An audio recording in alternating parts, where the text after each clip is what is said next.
করে প্রত্যেকটা কর্তব্য তুমি করে যাও, আর নিরন্তর ভগবত স্মরণে ডুবে থাকো, নিরন্তর নাম জপ করো, ব্যাস।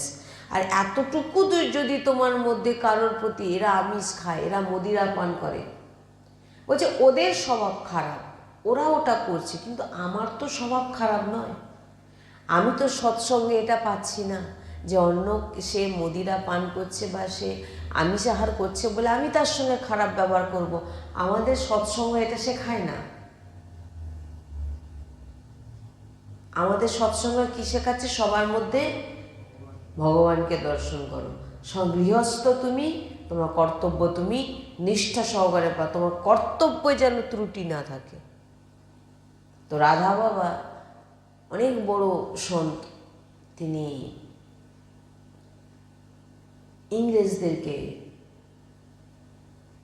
দ্বেষ সহ্য করতে পারতেন না।